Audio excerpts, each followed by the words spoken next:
বাবার ডায়েরি থেকে খুঁজে পাওয়া কবিতাগুলো একত্র করে ছেলে বইটি প্রকাশ করেছে এবং ছেলে তার ছেলেকেও নিয়ে এসেছে। আমি সেই পরবর্তী আব্দুল সালামের কাছে যাব। এক আব্দুল সালাম নেই, কিন্তু আর এক আব্দুল সালাম আমরা পেয়েছি। কেমন লাগছে বলতে বাবা? ভালো।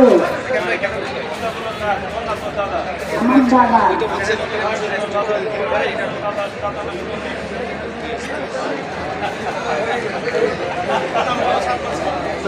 আমার নাম সাদমান ভালো লাগলো। আচ্ছা, খাইতে সালাম কেমন লাগছে? ভালো লাগছে আমার। আসলে আবার আপনার 2021 সালে 25 ফেব্রুয়ারি মারা যায়। আমি আপনার ডায়েরি হাতে পেয়ে আমি তার অনেক কবিতা পাই, প্রায় 150টির মতো কবিতা তার ডায়েরিতে লেখা আছে।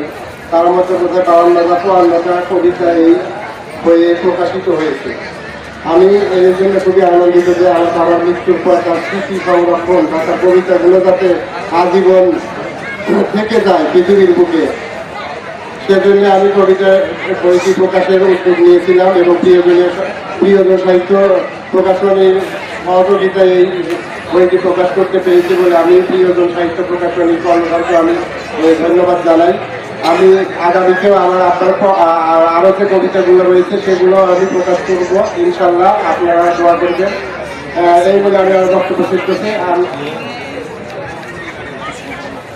বলেন আপনার চাচাতো ভাই বীর মুক্তিযোদ্ধা আব্দুল সালাম, তার ভাতিজা এবার চাচার একটু স্মরণ করবে 2-4 বাক্য।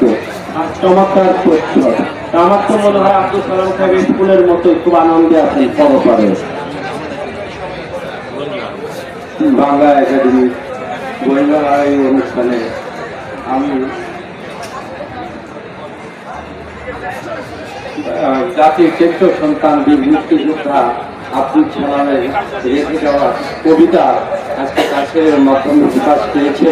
আমি অত্যন্ত আনন্দিত এবং গর্বিত যে তার ছেলে তার রেখে যাওয়া কবিতাগুলো প্রকাশ করেছে এবং সে যেরকম এরা যুদ্ধ করে মুক্তিযোদ্ধা বাংলাদেশকে স্বাধীন করেছিল, তার লেখার মাধ্যমে সেই ভালোবাসাটা, দেশের টান, দেশের প্রতি অকৃত্রিম ভালোবাসা প্রকাশ করে গেছেন তার কবিতা গুচ্ছের মাধ্যমে।